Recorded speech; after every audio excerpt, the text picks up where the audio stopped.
Greetings, warlocks and witches. I'm Jason the Cartoon Fan, back with my first new merchandise video in over a week. In case you haven't been paying attention to my community tab, Monday, June 14th to Friday, June 18th of 2021 was my first week of college. So I decided to take a short break from social media as a way to get myself situated for this major transition in my life. I appreciate all the support that you internet pals of mine gave me when I posted about my temporary hiatus, but there's no reason for you to be sad about my absence anymore, because I've made my official return to YouTube, and I'm going to start my comeback with a really big bang. For the first time ever in the history of this channel, I'll be taking an in-depth look at a new book I purchased that is based on a cartoon show I like. Although I have shown cartoon books in a few of my previous videos, they were never really the focus of the videos they were featured in. But now that I'm cutting down on the amount of toys and DVDs/Blu-rays I buy each year, I thought it could be fun to try out a little experiment by giving one of my cartoon books the same fancy, overly detailed video treatment that I gave to the other parts of my merchandise collection so many times in nearly 100 of my previous videos. This upload will be a test to see if there are enough people interested in such a new ongoing series for me to justify making more videos like it regularly. If this video reaches 25 likes by the end of June 2021, then I'll start working on additional videos about my collection of books. Before I end up jumping too ahead, however, let's dive into a book that serves as an important milestone for fans of the show it's based on. The Owl House, Hex-cellent Tales from the Boiling Isles, one of the earliest pieces of merchandise for the popular animated series from Disney Channel. I missed out on The Owl House when it premiered in January 2020 since I didn't have cable at the time, but I started binging the show when it was added to Disney Plus on October 30th, 2020, and I eventually finished Season 1 on January 25th, 2021. As I've mentioned in my unboxing of the Casa Grandes' complete first season DVD set, my family eventually got a digital cable app named Xfinity Stream, so I can watch a few TV networks again. Sadly, my family's current package doesn't include Nickelodeon or Cartoon Network, but thankfully, it does include Disney Channel and Disney XD. So I've been able to watch every Season 2 episode of The Owl House as soon as they premiere. So now I've seen all 21 episodes of the series that have aired thus far.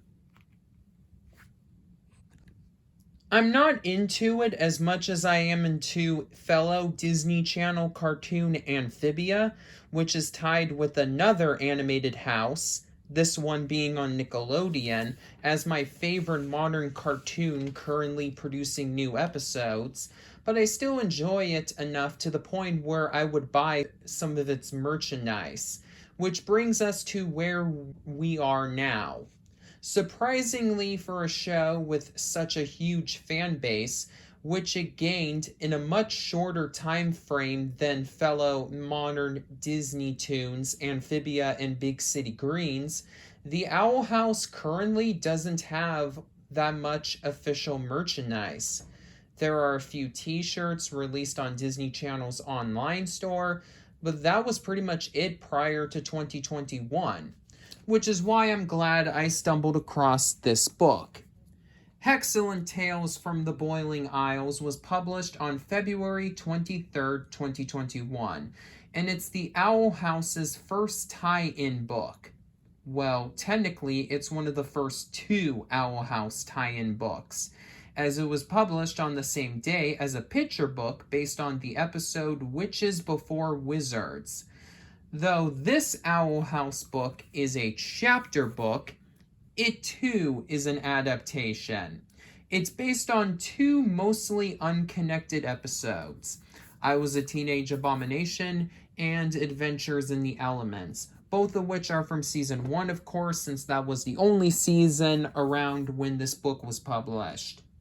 In an attempt to combine the two separate tales into one cohesive narrative, King provides a little bit of color commentary throughout the book, giving the readers a brief recap of the episodes before Teenage Abomination at the beginning, filling us in on what happened in between that episode and Adventures in the Elements at the halfway point, and providing a snarky conclusion once the actual book has wrapped up, with all of his dialogue in these brief portions of the book placed inside comic bubbles above some stock images.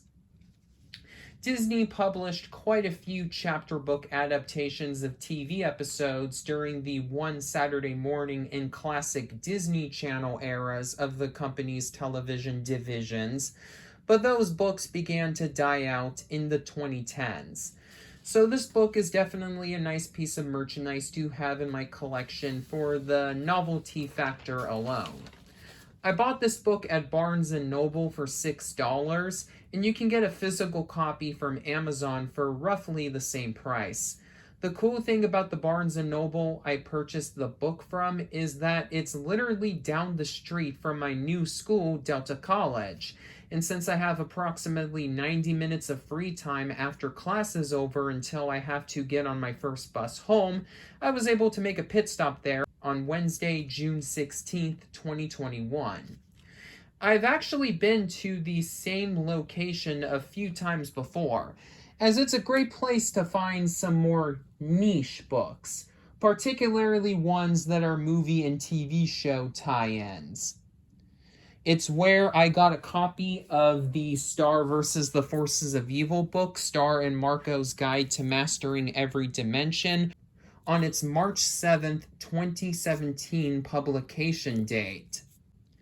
And they even had an exclusive special edition of the Gravity Falls Lost Legends graphic novel featuring 12 pages of behind-the-scenes bonus content.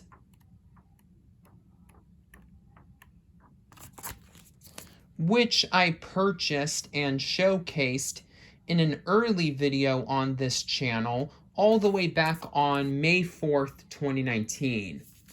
I'll put a link to that video in the description for those who haven't seen it yet. Given their good track record in regards to having copies of tie-in books for Disney television animation shows, I went inside the Barnes & Noble located near Delta College, hoping to find a copy of either Hex-cellent Tales from the Boiling Isles or the Witches Before Wizards picture book. And although I was disappointingly unable to find a copy of the latter book, I didn't even need to look hard in order to track down the former one, as it was one of the books that the store had on display in the chapter book subsection of its children's aisle. And luckily, the copy on display was the only one available to purchase in the store itself. Barnes & Noble also has a Pride Month section for the month of June, so I'm surprised that the book wasn't in that part of the store, considering how The Owl House is the Disney cartoon with the most prominent LGBTQ characters, including a bisexual lead, yet. Regardless, though, I'm happy that I was able to get a copy of the book at an actual store, rather than having to wait for it to ship to my house if I had purchased the book online. TV and movie adaptation books don't leave me with that much to talk about, so I'm not sure exactly what else I should say in regards to critiquing this one. I guess it captures the main beats of the two episodes pretty well, and the book uses actual screenshots from said episodes, which is nice. Unlike most of these kinds of books, which put all the pictures in the middle, thus leaving the actual text of the book pictureless, the episode screenshots are spread throughout, appearing exactly alongside the pieces of text describing the scenarios depicted in them. A nice change of pace, in my opinion. However, the book loses a star in my rating of it because I was kind of expecting the book to be in color. But nope, it's in plain black and white. One of the most highly praised elements of the Owl House, and one of the only three such elements I think lives up to the hype, is its beautiful art style. So seeing the screenshots in grayscale sort of neuters the whole experience. I suppose I may as well give my brief thoughts on the two episodes being adapted here so you'll get a reasonably sized version of my thoughts on the book's stories. I Was a Teenage Abomination is a fine introduction to the Hex-cellent school, giving us most of the basic info we should know about how it operates. It's also the first episode featuring Willow Park, my favorite Owl House character. Most of the Owl House's characters aren't as well-rounded and multi-layered as the stars of Amphibia during Season 1, in my opinion, but Willow is the exception to me. Amity is who I would consider to be a close runner-up in this regard, but she wouldn't become the character I admire her as until about 3 episodes later. In her first appearance, she's just a self-entitled, stuck-up snob. You know, like every girl who's a rich queen bee in a Disney cartoon show since 1997. Scandalous! Adventures in the Elements is a good showcase of the mother-daughter-like relationship that Luz's mentor Ida has with her apprentice, which was the most enduring part of the show to me during its early episodes. And I also appreciate getting some more Amity character development. I find it weird that Disney decided to adapt Amity's introduction episode in the same book as one where she and Luz are already friends, though. Yes, there is that transition with King to make this decision less jarring, but it's not enough to resolve this bizarre choice, though, as he literally just says that the two of them are friends now. I guess they wanted the book to include Amity's siblings, Ed and Em, so perhaps the company should have used the second half of Hex-cellent Tales to adapt their first appearance, Lost in Language, instead. Not only because it's an episode literally about books, but also because it would have made this book a more cohesive read, since I personally believe it was the episode that set Luz's friendship with Amity in stone. Oh, and before it gets too late, I should also bring up one last notable part of the book.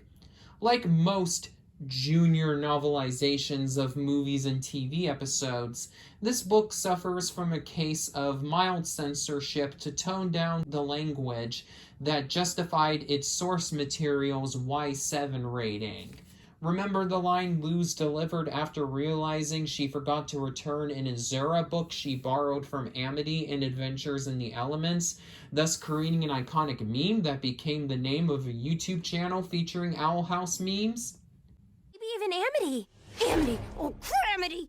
Well, here's how this line is presented in the book. Amity! Amity! What's the matter, Disney? Don't want impressionable youth to be corrupted by a word which starts with the same 3 letters that begin a bad word, and one that isn't even all that bad to boot? If you ask me, that's some major bull cramity. Ha! See what I did there? There isn't really much else I can say about this book. Basically, Disney published it and the other Owl House book I mentioned as tests to see if the show is profitable enough for them to justify making higher quality merchandise of it. I know that most fans of the Owl House aren't in its 6 to 11 age demographic and therefore won't be interested in a straight up adaptation book. But if you are an older fan of the series, I still recommend buying it and the Witches Before Wizards picture book so we can get better merchandise, including completely original tie in books and maybe even some toys. I would love some Funko Pops and plushes, especially if there are of Willow in the future. I personally don't own that other Owl House book yet, but I definitely will sometime soon, not only to support the show, but also so I can use it to create a homemade read along recording in the same style as the official ones that Disney's been making since the late 1980s. Actual voice clips and everything. If such a recording is possible to make with the meager amount of editing tools I have on my phone, then I hope it becomes one of the most popular videos on this channel. And I guess that pretty much wraps this video up. I know that it was a bit different from my usual style of uploads, but I still hope you enjoyed it all the same. Make sure to give this video a like and consider subscribing to this channel if you haven't already done so. Next time, we're jumping back into familiar territory with another review of a new addition to my physical media collection. I'll give you a 6-word clue as to which title will be covered. Help! Jane, stop this crazy thing!